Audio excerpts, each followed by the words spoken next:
Bien, mis amados, ¿cómo estamos? Amén, bendecidos y en victoria. Qué maravilloso, como decíamos, estar en la presencia de Dios. Un miércoles más, un estudio más, una noche más, y creemos, como todas las noches, como todos los miércoles, como siempre que disfrutamos la palabra de Dios, será una noche de bendición. Amén. ¿Qué estamos estudiando, mis amados? ¿Y qué cualidad? Esta paciencia peculiar, ¿no es cierto? Una paciencia diferente a otras. Y el tema de esta noche, como ustedes lo tienen ahí en sus notas, es borrón y cuenta nueva. Ahí está en la pantalla también, borrón y cuenta nueva. Y para esta noche tenemos a mi querida hermana Melanie Medina, quien nos va a compartir la palabra de Dios en esta noche.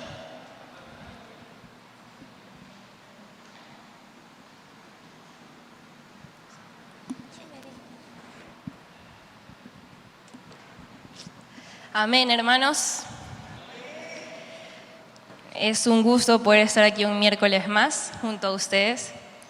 Bueno, como dijo mi hermano Abner, borrón y cuenta nueva es el título de la enseñanza del estudio de hoy para culminar con esta cualidad de la paciencia. Así que oremos, hermanos, para empezar, ¿les parece? Papá, gracias por este día, Señor, y gracias por esta noche que podemos estar aquí juntos, Padre, como hermanos, reunidos para aprender de todo aquello que tú quieres enseñarnos en esta noche. Espíritu Santo, te pido que seas tú teniendo el control de cada vida, de cada corazón. Señor, tú sabes la situación en la que cada hermano ha venido y ha llegado esta noche. Sé tú teniendo el control de su corazón, de su mente, Padre, y que seas tú hablando a través de mí, Espíritu Santo. Que cada punto, Señor, cada palabra compartida pueda llegar a la vida de cada hermano, Señor, sin ningún obstáculo en el medio. Te pedimos que seas tú quitando toda distracción, Padre, que quizás el enemigo pueda poner para evitar, Señor, que esta palabra, que este mensaje que tú quieres darnos hoy llegue a sus vidas. Espíritu Santo, sé tú en mí, usándome a mí, y también sé tú en ellos, papá, porque sabemos que tú eres el único que nos puede convencer, Señor, de cualquier cosa en nuestras vidas. Te amamos, en el nombre de Jesús. Amén. Esta noche terminaremos nuestro estudio en torno a la paciencia, que es cualidad del fruto del Espíritu Santo. Repasemos lo que hemos aprendido. Hay dos palabras griegas que pueden traducirse como paciencia. Vamos a ver si se acuerdan cuáles eran. ¿Se acuerdan la primera palabra, hermanos? Upomone, y ya me dijeron las dos, está excelente. Upomone fue la primera palabra y en sus notas dice, es la capacidad de soportar cosas o circunstancias. Upomone. Y es inspirada por la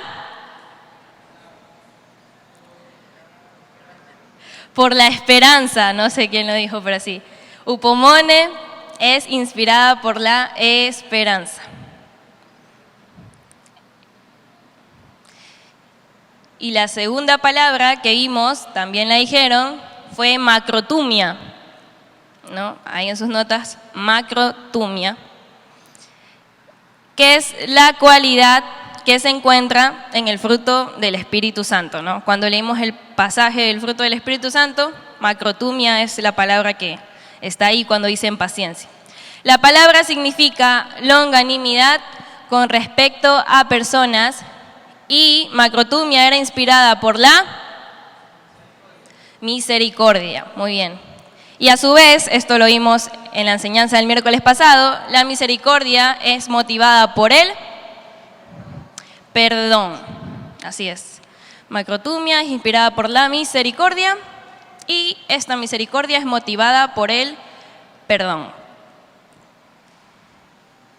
Muy bien, entonces habíamos dicho, ¿no?, que la macrotumia de la que nos habla la Biblia era como un escalón que teníamos que llegar, y el primer escalón era upomone, ¿no? Por eso lo vimos al iniciar este estudio de la paciencia, porque para llegar a la macrotumia, que es la paciencia que tiene Dios con nosotros, era necesario que primero aprendamos a desarrollar upomone, que está como por debajo, y upomone dijimos que era paciencia con las circunstancias, ¿no? Esas circunstancias que vienen a nuestra vida, bueno, ahí ejercemos la paciencia que se arraiga a una esperanza, en este caso, la esperanza que tenemos en Dios, la esperanza que tenemos en su promesa, y vimos la vida de Job, que él decía, ¿no?, a pesar de todas las circunstancias que había vivido, dice, sé que mi Redentor vive y al final me probará y saldré como oro. Entonces, esa es upomone, la esperanza que tenemos para atravesar las circunstancias,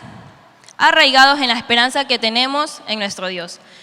Y macrotumia, que es la cualidad que como cristianos debemos anhelar, o es nuestra expectativa llegar, que es la que Dios tiene con nosotros, es la macrotumia, es la paciencia que tenemos con las personas, ¿no? Y se hizo la pregunta, ¿qué es más difícil? ¿Tener paciencia con las circunstancias o tener paciencia con las personas, ¿no? Y la verdad es que las personas varían más que las circunstancias, ¿no? A veces te dicen algo, luego te dicen otra cosa y es más difícil, ¿no? Y es esta paciencia, macrotumia, la paciencia que Dios tiene por nosotros, que es motivada por el perdón. En sus notas dice, en el anterior estudio llegamos a las siguientes conclusiones. Esto está fresquito si vinieron fielmente el miércoles pasado. El perdón bíblico es cortar las cuerdas que atan a alguien. El perdón bíblico es cortar las cuerdas que atan a alguien. Otra conclusión que llegamos es que debemos perdonar todo y a todos, ¿no? Vimos que tenemos que perdonar todo y a todos. Entonces, cortar las cuerdas que atan a alguien y perdonar todo y a todos, ¿no? Y dieron esta imagen de que el perdón en la Biblia es como, la falta de perdón es como tener en cuerdas a esa persona, arrastrada de la espalda y avanzar así. Entonces, el perdón es cortar esas cuerdas y liberarte, y esa frase que me gustó mucho y que se me quedó grabada, es que la falta de perdón es la manera más segura que tenemos de atarnos a eso que odiamos o a eso que nos disgustó, ¿no? Al decidir no perdonar, nos estamos atando básicamente a eso que nos lastimó, a esa persona que nos hirió, etc. Seguimos, dice, debemos perdonar porque una de las razones es que la falta de perdón es demasiado pesada para llevarla. La segunda, Dios desea continuar perdonándonos. Y Dios no desea que seamos torturados por la falta de perdón. Dios no desea que seamos torturados por la falta de perdón. Dos razones más de por qué perdonar. Satanás se aprovecha tremendamente de la falta de perdón. El enemigo se aprovecha cuando no perdonamos. Y por último, para terminar este repaso, Dios queda en libertad de obrar para que la situación nos ayude a bien cuando perdonamos, ¿no? Entendemos que cuando decidimos no perdonar es como dejarle la puerta al enemigo para que entre y haga lo que le plazca, ¿no? Entonces, Satanás es experto de una cosita diminuta, engrandarlo y hacerle una cosa enorme. Entonces, cuando decidimos no perdonar, básicamente es dejar que Satanás entre a hacer lo que le plazca. Imagínense, hermanos, una iglesia que no perdona, ¿no? Es una iglesia acabada, porque como personas siempre van a haber discusiones, malos entendidos, diferentes opiniones, y muchas veces, ya sea intencionalmente o no, vamos a resultar heridos y también vamos a herir a la otra persona. Entonces, por eso es fundamental que aprendamos a perdonar. Y así como la falta de perdón es una puerta abierta para Satanás. Al contrario, mis hermanos, cuando decidimos perdonar, es una puerta abierta para que Dios tome esa situación y haga con eso lo que le plazca, ¿no? Es como que nos liberamos la carga, cortamos la cuerda y le decimos: Dios, mira esta situación, mira lo que me hizo mi hermano, mira esto que me dolió, lo dejo en tus manos. Y Dios, que es sabio, que es el único que puede juzgar cada situación, Él puede ver la situación y decir: ¿sabes qué, hija, hijo? Ya que me entregaste esto, ya que sanaste, ya que no hay más dolor en tu corazón, adivina qué, yo puedo usar esta situación a favor tuyo. No solo a tu favor, sino que puedo hacer que tú uses esta situación a favor de otros. Y vas a ver cómo junto con mi ayuda vamos a alcanzar a otras personas que quizás está viviendo una falta de perdón en algo similar a lo que tú pasaste. Entonces, cuando perdonamos es dejar que Dios se haga cargo y decirle: Dios, esta situación, úsala en mi vida, úsala para llegar a otras personas, que es un poco de lo que vamos a ver hoy también. Entonces, comencemos el estudio de hoy descubriendo una razón más para perdonar, ¿no? Y vamos a responder qué es lo que hace la falta de perdón. Leamos juntos Efesios 4, versículo el 30 al 32. Yo leo el 30, ustedes el 31 y yo el 32. Dice: y no contristéis al Espíritu Santo de Dios, con el cual fuisteis sellados para el día de la redención. Ustedes.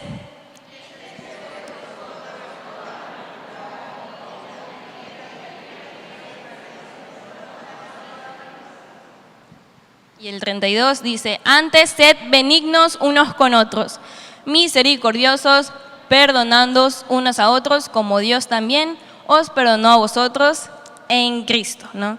Entonces, hermanos, la falta de perdón contrista al Espíritu Santo, ¿no? Y ahí vemos una lista de otras cosas que también lo contristan, pero enfocándonos en la falta de perdón contrista al Espíritu Santo. Y lo cual en realidad creo que es algo importante, no es solo poner, bueno, escribo, sí, contrista al Espíritu Santo, sino entender realmente todo lo que esto significa, porque ¿quién es el Espíritu Santo para nosotros, ¿no? ¿Quién es el Espíritu Santo en nuestra vida? Sabemos que Él mora en nosotros, entonces, si de verdad amamos al Espíritu Santo, si de verdad amamos a Dios, no sé ustedes, pero yo cuando amo a una persona, una de las cosas que más detesto es ver a esa persona mal, ¿no? Entonces, si en este caso yo sé que debido a mi falta de perdón estoy contristando al Espíritu Santo, aquel que lo dio todo por mí, aquel que vive por mí, aquel que día a día está velando por mí, orando a mi favor, yo creo que aún la ofensa más grande se hace pequeña contra la idea de que yo pueda estar contristando al Espíritu Santo. Entonces, si quizá aún se nos complica demasiado perdonar, estaría bueno ver qué tanto podemos profundizar aún en nuestra relación con Dios, ¿no? Y dejar que aún el insulto, el agravio más grande no pueda compararse con la simple idea de que el corazón del Espíritu Santo esté contristado por esa falta de perdón. Amén. Entonces, volvemos, dice: debemos perdonar porque hemos sido perdonados. No es casualidad, hermanos, que el autor principal a quien Dios inspiró para escribir sus exhortaciones sobre el perdón fuera el apóstol Pablo. Según 1 de Timoteo 1, del verso 15 al 17, la pregunta es: ¿por qué Pablo consideraba que era la elección perfecta? Dice: palabra fiel y digna de ser recibida por todos, que Cristo Jesús vino al mundo para salvar a los pecadores, de los cuales, dice Pablo, yo soy el primero. Pero por esto fui recibido a misericordia, para que Jesucristo mostrase en mí el primero toda su clemencia, para ejemplo de los que habrían de creer en Él para vida eterna. Por tanto, al Rey de los siglos, inmortal, invisible, al único y sabio Dios, sea honor y gloria por los siglos de los siglos. Amén. Entonces, mis hermanos, ¿por qué Pablo consideraba que era la elección perfecta, no? Pablo decía: ya que Cristo ha mostrado su clemencia en mí, yo puedo servir de ejemplo a los demás, ¿no? Entonces, para que sirva de ejemplo a los demás.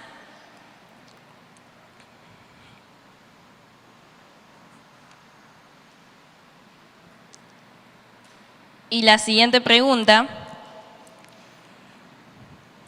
quizá para que reflexione un poco, dice, ¿cómo puede un hombre o una mujer perdidos que han vivido toda su vida inmersos en el pecado encontrar aliento en la relación entre Cristo y el apóstol Pablo? ¿No? ¿Cómo cree usted, hermano, que alguien que ha vivido toda su vida perdido en el pecado llega un domingo a la iglesia, escucha al predicador, el Espíritu Santo toca su corazón, llega al altar, se entrega, y cómo esa persona puede encontrar consuelo en la vida o en la relación de Dios con Pablo, en este caso, ¿no? Y la respuesta a la que yo llegué, quizás usted pueda llegar a otra, es que difícilmente habremos pecado como pecó Pablo, mientras fue Saulo de Tarso en este caso, ¿no? Difícilmente habremos pecado como él. No. O bueno, aquí puede alzar su mano, ¿quién en algún momento arrastró cristianos? ¿No? Que los agarró el cabello y los arrastró así. ¿Nadie? ¿Alguien que haya ido hasta sus casas a buscarlos para matarlos? ¿No? O que haya sido el primero en instar, en hacer estas propuestas para buscar a hermanos en Cristo y asesinarlos, torturarlos. No importa si eran niños, mujeres. Nadie, ¿verdad? Yo tampoco. Entonces, pues, la verdad es que podemos decir que nadie en este lugar quizás ha hecho cosas tan atroces como lo hizo Pablo antes de venir a los pies de Cristo. Entonces, seguramente podemos encontrar consuelo en el perdón y en la clemencia que Dios mostró para con la vida de Pablo. Y es interesante, y yo estoy seguro de que más de uno aquí conoce sobre el aguijón que tenía Pablo. ¿Se han escuchado ese versículo del aguijón de la carne? Y la verdad es que no sabemos cuál era el aguijón que tenía Pablo, ¿no? Sabemos que era algo como que lo afligía y él le decía a Dios que se lo quite. Y Dios le dijo, bástate mi gracia porque mi poder se perfecciona en tu debilidad. Hay muchos comentarios, muchas opiniones de qué era el aguijón de la carne de Pablo, pero la verdad, hermanos, es que no sabemos. Pero una vez vi una película de Pablo, de la vida de Pablo, y me pareció interesante que el director de la película se arriesgó a poner su interpretación de para lo que él era este aguijón en la carne. Y para este director de cine, porque la vi en el cine, el aguijón de Pablo era básicamente que él era perseguido por el recuerdo de las personas que había torturado en su vida pasada, ¿no? Entonces nos mostraban a un Pablo que servía a Dios, un Pablo que estaba en el ministerio, que estaba creando iglesias, fundando iglesias, pero que cuando llegaba la hora de dormir se levantaba en pesadillas porque veían sus sueños a los niños, a las mujeres, a los hombres que había matado, a los hombres que había arrastrado. Entonces nos muestran que ese era el aguijón de Pablo. Y sin duda alguna, hermanos, sea cierto que este era el aguijón o no, no lo sabemos. Sin duda alguna, seguramente Pablo, quizás a sus inicios de haber entregado su vida a Cristo, probablemente le pesó demasiado en su corazón todo el pasado que él había hecho. No, una de las cosas que quizás lo remordieron más es que Pablo creía que estaba agradando a Dios cuando hizo todo lo que hizo. Él creía que Dios quería que se hiciera eso. Él sentía que estaba siendo un fiel servidor de Dios al matar a cada persona, a cada cristiano. Entonces, evidentemente podemos encontrar paz, clemencia y entender que el mismo perdón que Dios tuvo para con Pablo también puede venir hacia nuestras vidas, ¿no? Difícilmente nosotros habremos hecho algo similar. Volviendo a las notas, dice, mediante Pablo, Cristo mostró su ilimitada macrotumia. Como consecuencia, muchas veces mostró su paciencia hacia los demás. Pablo pudo perdonar mucho porque había recibido mucho perdón. Vamos a leer, hermanos, Lucas 7, del 36 al 50, ¿no? Para ponernos en contexto. Dice, uno de los fariseos rogó a Jesús que comiese con él. Y habiendo entrado en casa del fariseo, se sentó a la mesa. El siguiente dice, entonces una mujer de la ciudad que era pecadora, al saber que Jesús estaba a la mesa en casa del fariseo, trajo un frasco de alabastro con perfume. Y estando detrás de él a sus pies, llorando, comenzó a regar con lágrimas sus pies, y los enjugaba con sus cabellos, y besaba sus pies, y los ungía con el perfume. Cuando vio esto el fariseo que le había convidado, dijo para sí, si fuera profeta, conocería quién y qué clase de mujer es la que le toca, que es pecadora. Entonces respondiendo Jesús le dijo, Simón, una cosa tengo que decirte. Y él le dijo, di, maestro. Un acreedor tenía 2 deudores. El uno le debía 500 denarios y el otro 50. 42. Y no teniendo ellos con qué pagar, ¿qué hizo? Perdonó a ambos. Di pues, ¿cuál de ellos le amará más? Respondiendo Simón dijo, pienso que aquel a quien perdonó más. Y él le dijo, rectamente has juzgado. Y vuelto a la mujer, dijo a Simón, ¿ves esta mujer? Entré en tu casa y no me diste agua para mis pies, mas ésta ha regado mis pies con lágrimas y los ha enjugado con sus cabellos. No me diste beso, mas ésta, desde que entré, no ha cesado de besar mis pies.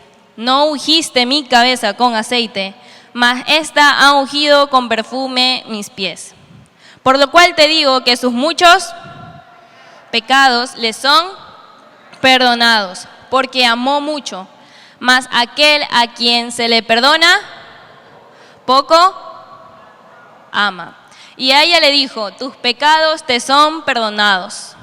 Y los que estaban juntamente sentados a la mesa comenzaron a decir entre sí, ¿quién es este que también perdona pecados? Pero él le dijo a la mujer, tu fe te ha salvado, ve en paz. Creo que este es un pasaje que conocemos mucho y hay demasiadas verdades interesantes que podemos sacar, pero remitiendo a esto del perdón y de la paciencia, Lucas, el versículo 47, para ser exactos, ahí están sus notas para que pueda completar. Jesús le dice, aquel a quien se le perdona poco, poco ama, ¿no? Ahí está para que pueda completar, poco, 2 veces. Y la siguiente palabra, la siguiente frase, mejor dicho, dice, en sus palabras, escriba lo que cree que este versículo significa, ¿no? Y voy a dar un tiempito para que mediten estas palabras. Aquel a quien se le perdona poco, poco ama. ¿A qué cree que se refiere ese versículo para usted, ¿no? Hay un momento para que escriba.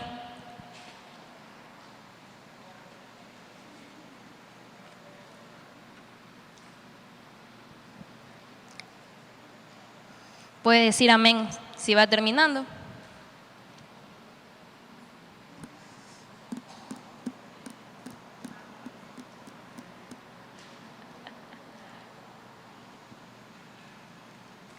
¿A quién a que se le perdona poco, poco ama, ¿no? ¿Qué quiere decir para usted este versículo?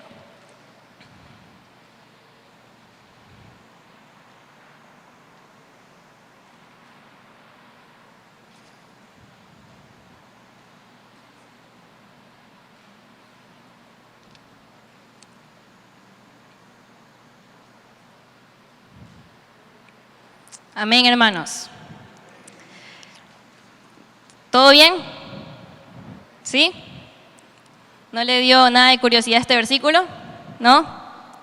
En lo personal, yo siempre que leía esta parte del versículo, desde niña, ¿no? Toda mi vida hasta ahora, varias veces que lo he leído, porque lo he leído muchas veces, a veces me hacía preguntas y no hallaba respuesta, entonces yo decía, bueno, como no tengo la respuesta, continúo con mi vida, tampoco es que iba a perder la fe por no encontrar la respuesta, ¿no? Pero un día de tantos que empecé a leer este capítulo de nuevo, el Espíritu Santo me ayudó a entender la duda que tenía mi alma, ¿no? Porque yo leía este versículo que Jesús lo dice, aquel a quien se le perdona poco, poco ama. Y yo decía, bueno, Dios, yo nací en un hogar cristiano, mis padres eran pastores, mis abuelos eran pastores, probablemente yo fui a la iglesia desde antes de nacer, estando en el vientre. Entonces yo decía, sí, yo te he fallado, he pecado, y por más que hay pecados más graves que otros, de los que me siento más avergonzada que otros, decía, seguramente no te he fallado tanto como otras personas que vienen a ti después de toda una vida sin ti, que llegan a ti después de 20 años en el mundo, ¿no? Personas que son mafiosos, asesinos, violadores, ¿no?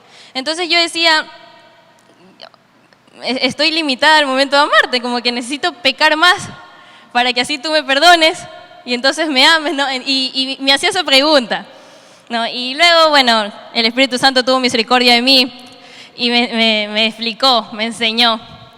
Y él me decía que no se trataba de eso, no se trataba de, bueno, en Argentina le decían a las personas que habían nacido en hogares cristianos, bueno, se fue a buscar su testimonio, ¿no? Cuando se apartaban un rato de la vida de la iglesia, como que se fue a buscar su testimonio, luego se reconcilió con Dios y volvió y ya tenía un testimonio que contar de cuando estuvo en el mundo.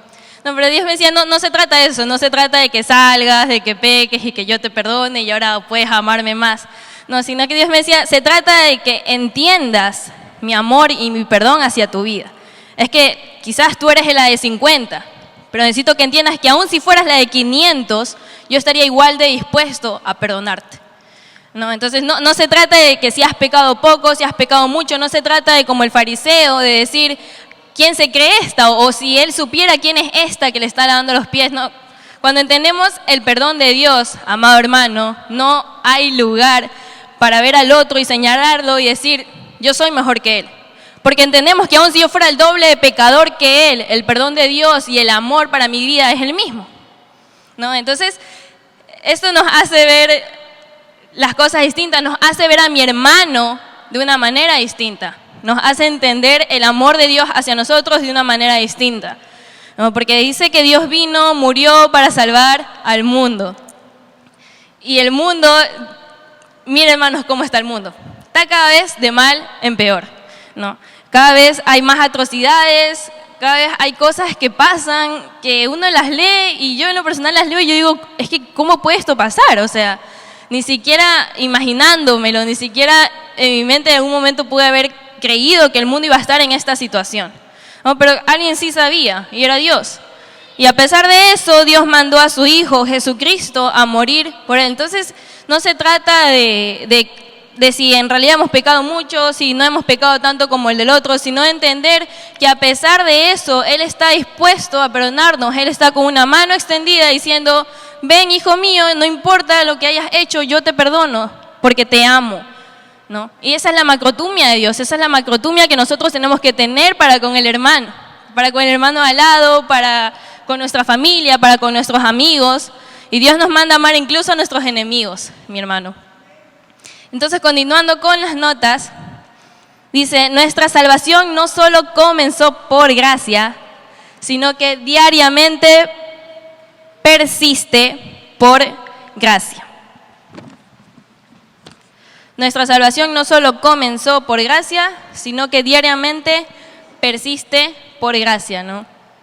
Y hay una frase que escuché un día y me la apropié y me gustó mucho, y es que la misma gracia que levantó a esa persona que había caído es la misma gracia que sostiene a las personas que no caen, ¿no? Entonces la misma gracia que levanta a aquel que pecó es la misma gracia que te sostuvo a ti y que me sostuvo a mí para no caer en ese pecado. Y dice, hemos sido llamados a perdonar porque hemos sido perdonados, ¿no? Cuando entendemos el perdón que Dios ha tenido para con nosotros, nos resulta fácil perdonar cualquier ofensa porque imposiblemente alguien va a ofendernos de la misma manera en la que nosotros hemos ofendido a Dios. Ahora, no sé si se acuerdan, en su anterior estudio, los que pudieron venir, vimos 3 preguntas, ¿no? ¿Qué es el perdón bíblico? ¿Para quién es? ¿Y para qué es? Hoy vamos a continuar con una 4ª pregunta que es ¿cómo perdonamos? ¿No? ¿Y por qué es tan crucial? ¿Cómo lo hacemos? ¿Cómo hay que perdonar? Para eso vamos a leer Colosenses 3, versículo 13, que nos dice: soportándoos unos a otros y perdonándoos unos a otros. Si alguno tuviera queja contra otro, de la manera que Cristo os perdonó, así también hacedlo vosotros. Entonces, ¿cómo tenemos que perdonar, hermanos? Como Dios nos perdona, ¿no? Tenemos que perdonar de la misma manera que Dios nos ha perdonado a nosotros. Por lo tanto, para asegurarnos de cómo debemos perdonar a los demás, debemos descubrir cómo Dios nos perdona a nosotros. Y estoy seguro de que, hermanos, ustedes van a encontrar un gozo enorme en la siguiente sección. Yo, la verdad, mientras lo leía, mientras lo hacía, me daba un gozo enorme de entender un poco más del perdón y recordar ese amor que Dios tiene para con nosotros. Así que busquemos los pasajes a continuación y escribamos lo que aprendamos sobre Dios y su bendito perdón. Y ahí hay una pregunta que creo yo que usted puede responderla, hermano, sin necesidad de leer todavía el pasaje. Dice: ¿qué porcentaje de nuestro pecado perdona Dios? ¿No? Y hay 3 porcentajes para que usted encierre. ¿Cuál cree que es? ¿66, 85 o 100? ¿No? ¿Qué porcentaje, mi hermano, usted cree que Dios le perdona? 100%, exacto, así es. Y vamos a leer de las 2 citas que están ahí, vamos a leer solamente Salmos 85, versos de 2 al 3. La otra cita, hermano, usted la puede leer en su casa, si desea, con todo gusto. Dice: perdonaste la iniquidad de tu pueblo, todos los pecados de ellos cubriste. Reprimiste todo tu enojo, te apartaste del ardor de tu ira. Entonces decimos que Dios perdona el 100% de nuestro pecado. Y en realidad en la cita que leímos de Efesios 4, del 31 al 32, se nos exhorta a hacer exactamente lo mismo. ¿No? El versículo 32 nos habla de perdonar, así como Dios nos perdonó. Ahora, ahí hay otra pregunta y una pequeña actividad de verdadero y falso. Dice: ¿qué hace Dios con los pecados que nos ha perdonado? Y luego dice: señales si cada afirmación es verdadera o falsa. Y vamos a leer Salmos 103, el verso 12. Cuanto está lejos el oriente del occidente, hizo alejar de nosotros nuestras rebeliones. Salmos 130, versos de 3 al 4, también lo vamos a leer. Salmos 130, versos del 3 al 4.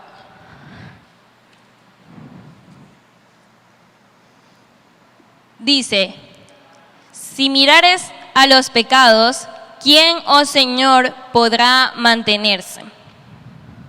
Y el verso 4 dice: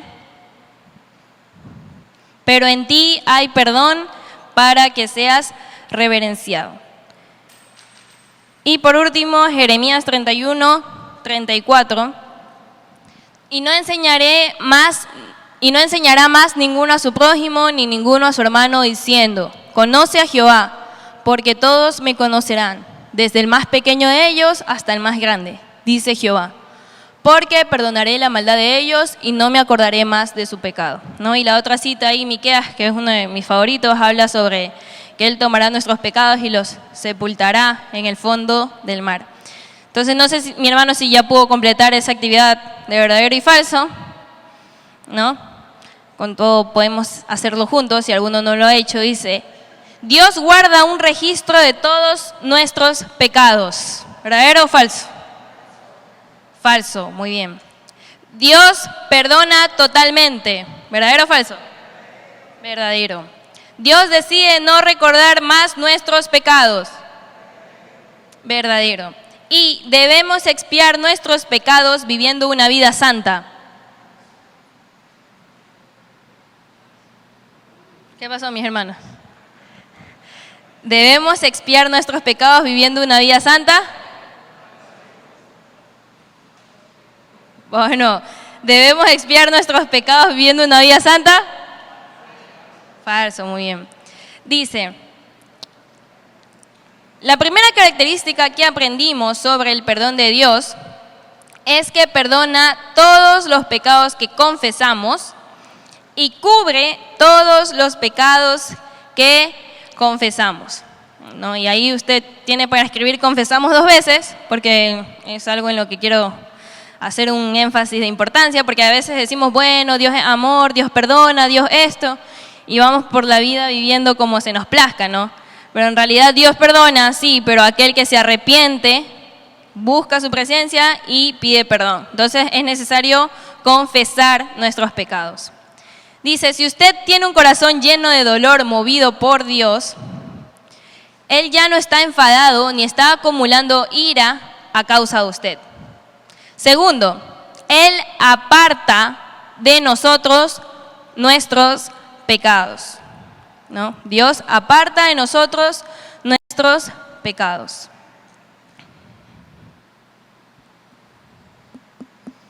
El versículo decía, tanto como el oriente está lejos del occidente, el Señor aparta nuestras iniquidades de nosotros. Seguimos, dice, su deseo es que no tengamos recordatorios de nuestros pecados pasados, ¿no? El deseo de Dios es que no tengamos recordatorios, recuerdos de esos pecados que ya han sido confesados y perdonados por Él. Cada vez que Él nos ve las cicatrices en el costado, las manos y los pies de su Hijo. Eso basta.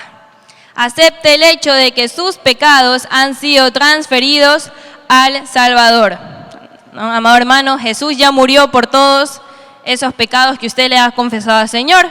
Así que Dios no quiere que usted se atormente, que viva una vida llena de culpa, sino que Él desea que usted entienda que Él en su infinito amor y en su infinita gracia ha decidido perdonarlo. Tercero, Dios no lleva registro mental de nuestros pecados. No solo borra los registros de ese pecado, sino que también borra su recuerdo del mismo. Entonces, Dios no lleva un registro mental, ¿no?, de nuestros pecados, ¿no?, sino que también borra sus recuerdos del mismo. Borra los recuerdos de ese pecado, de esa vez que le fallamos. No repite una y otra vez en su mente nuestro pecado, como nosotros solemos hacer cuando otros pecan contra nosotros, ¿no? Muchas veces decimos, sí, te perdono, pero 3 meses después, cuando nosotros hemos hecho algo malo y nos lo dicen, somos los número 1 de decir, pero ¿te acuerdas que tú también hace 3 meses? No, entonces eso no es perdonar, ese no es el tipo de perdón que Dios tiene para con nosotros, sino que Dios no recuerda y tampoco desea que nosotros recordemos nuestro pecado. Muchas veces cuando de verdad nos afligimos por un pecado y nos arrepentimos y lloramos, quizás vamos a la presencia de Dios y le decimos, Dios, perdóname por robar, y le decimos como 50 veces, Dios, perdóname por robar, y lo repetimos, y es como que no podemos escuchar la voz de Dios diciendo, sí, hijo, yo te perdoné desde el primer perdón que me pediste, ¿no? Lo que pasa es que somos nosotros los que no podemos perdonarnos a nosotros mismos, entonces sentimos que es Dios, pero en realidad Dios está presto, hermanos, a perdonarnos si de verdad vamos ante su presencia con un corazón contrito y humillado. Volviendo a las notas, dice, si usted es como yo, seguramente estará pensando, solo Dios puede perdonar así. Y tiene absoluta razón. Pero cuando usted está lleno del Espíritu de su precioso Hijo, se convierte en un canal de milagros por la obra sobrenatural del Espíritu Santo. Usted puede realmente perdonar todo y a todos. Esta verdad nos lleva a nuestra última pregunta sobre el perdón. ¿Cuándo debemos perdonar? La respuesta es, hermanos, ahora, ¿no? Si usted tiene una falta de perdón, es ahora, hermanos. ¿Para qué esperar más tiempo? ¿Para qué esperar a su casa? No, ahora es el momento en que Dios desea que usted sea libre. Y dice, por su propio bien, perdone. Todo comienza con la voluntad de hacerlo.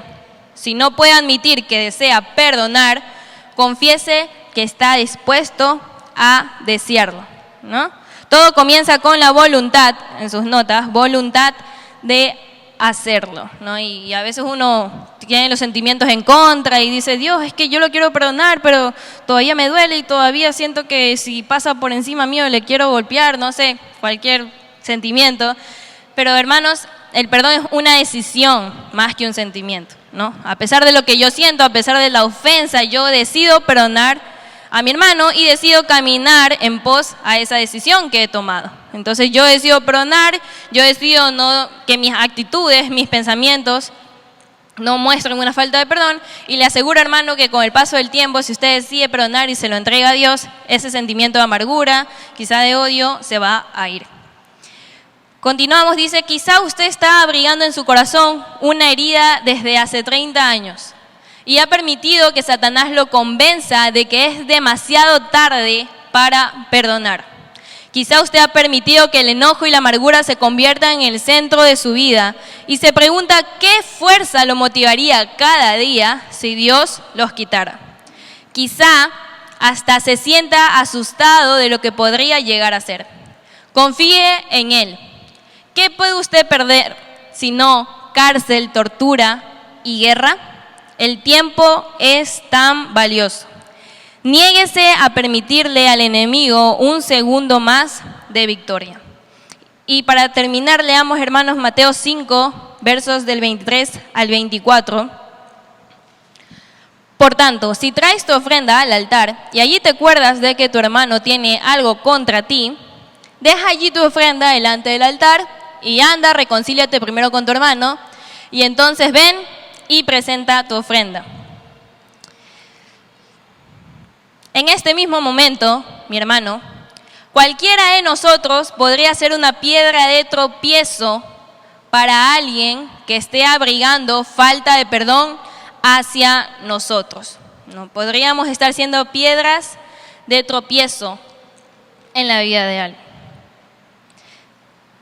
Así como yo lo he hecho algunas veces, quizás usted se haya negado a pedir perdón a alguien que tiene algo en su contra porque cree que es inocente, ¿no? Y aquí juega mucho a veces el orgullo de uno, el orgullo de uno, como que, pero yo ¿por qué voy a pedir perdón si yo no hice nada, ¿no? Y no vemos quizás el error que el otro ve.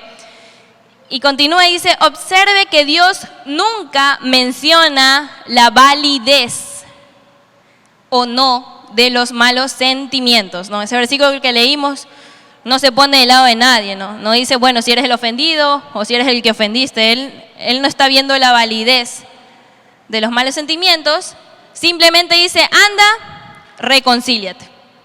Nos está diciendo, bueno, a pesar de que quizás seas tú el ofendido o quizás te ofendieron, Dios dice, ve y reconcíliate, que en realidad es el ejemplo que Él nos dio, ¿no? Fue Él que vino por nosotros, porque para nosotros era imposible acceder al perdón que Dios nos brindó. Y hace la pregunta en sus notas, dice, ¿acaso tiene alguien algo en su contra? Decidid no poner tropiezo o ocasión de caer al hermano, dice Romanos 14:13. Hermanos, yo o usted podemos ser una piedra de tropiezo. A primera vista, es muy posible que respondamos a esto con una mente en blanco. No nos arriesguemos a engañarnos. Pidámosle a Dios que revele los nombres de cualquier persona en cuyo corazón somos obstáculo. Quizá no sepamos los motivos hasta que seamos obedientes y la confrontemos. Y seguido hay una breve advertencia que dice, y creo que es muy importante recordarlo, es posible que usted no reciba satisfacción de esa persona. Mi hermano, es posible que después usted decidir tragar su orgullo, de tomar la valentía y tomar la fuerza de decir, voy a ir a reconciliarme a pesar de que soy yo el ofendido. Es posible que a pesar de eso usted no reciba satisfacción de esa persona. Quizá esa persona no quiera perdonarlo. O quizá, para mí es peor aún, nunca admita que hay un problema.